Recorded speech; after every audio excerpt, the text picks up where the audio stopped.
Defesa Civil inicia obras de construção de pontes em pontos de alagamentos da capital amazonense. Boa Vista está entre as 5 cidades que tiveram aumento nas tarifas de ônibus em 2014. No edição de sábado você vai ver também. No Acre, 4.000 contribuintes estão na malha fina da Receita Federal. Ministério Público do Amapá denuncia deputados que receberam diárias indevidas. Pescadores de Presidente Figueiredo, no Amazonas, aprovam acordo de pesca para o Lago de Balbina. E ainda, Sesc Amazonas promove mostra de artes cênicas em Manaus. Sábado, 13 de abril de 2014, o Edição de Sábado já está no ar. Olá, bom dia. No Amapá, o caso das superdiárias pagas aos deputados estaduais voltou à Justiça. O Ministério Público está denunciando 23 deputados que receberam só em diárias o equivalente a R$ 3.800.000. De acordo com os valores da época, por uma viagem intermunicipal, como por exemplo de Macapá a Ferreira Gomes, a diária de um deputado era de R$ 2.600. Em viagens para outros estados, o valor salta para R$ 3.600. Para fora do país, a diária internacional era de R$ 4.400. Na ação encaminhada ao Tribunal de Justiça pela Promotoria de Defesa do Patrimônio Público, 19 deputados foram acusados de improbidade administrativa e enriquecimento ilícito. Outros 4 foram denunciados numa ação de 2012. O pagamento das diárias investigadas soma cerca de R$ 3.800.000. Na época, quando nós começamos a trabalhar em 2012 essa questão, nós fizemos um estudo, verificamos que uma diária de um ministro de Estado estava na faixa de R$ 580 e a diária de um deputado estadual estava na faixa de R$ 2.600. Então, para mim, me convenci rapidamente que isso é um procedimento de enriquecimento ilícito. No processo, o Ministério Público aponta o número do cheque recebido por cada deputado, além da data e o valor. Segundo as investigações, o deputado que mais recebeu diárias foi Eider Pena, do PSD, cerca de R$ 300.300, de 24 de maio de 2011 a 17 de julho de 2012.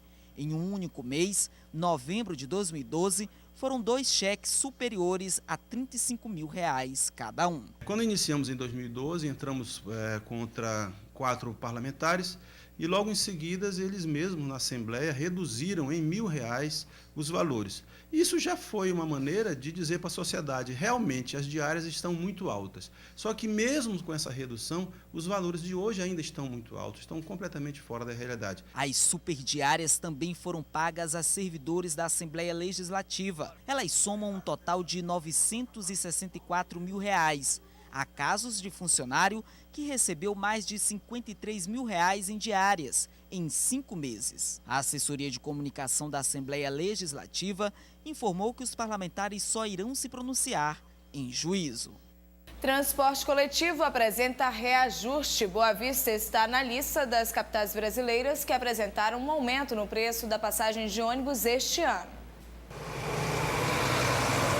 Boa Vista está na lista das cidades que apresentaram reajuste no preço da passagem de ônibus. O valor que custava R$ 2,25 passou para R$ 2,60.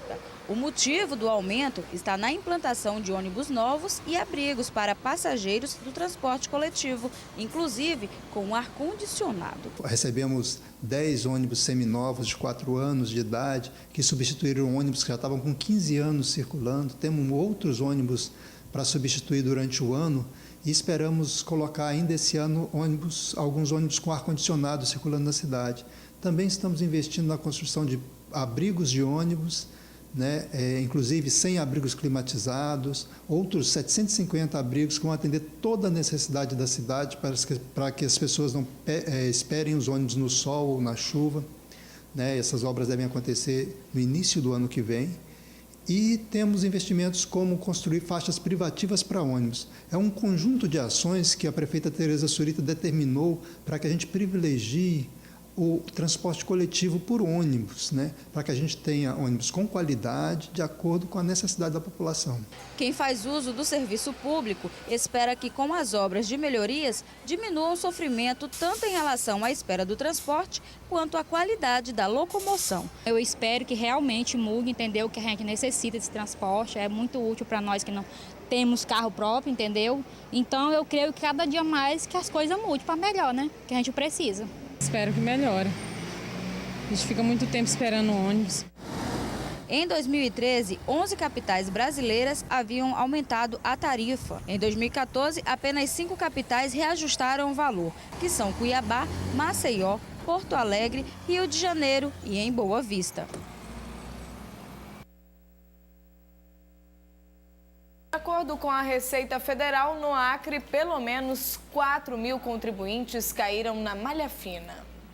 Segundo o levantamento realizado pela Receita Federal no Acre, 4.000 contribuintes caíram na malha fina. Ainda de acordo com o órgão, mais de 25.000 declarações de imposto de renda 2014 já foram recebidas. Mas a meta estimada pela Receita é que pelo menos 79.135 contribuintes declarem o imposto em todo o estado.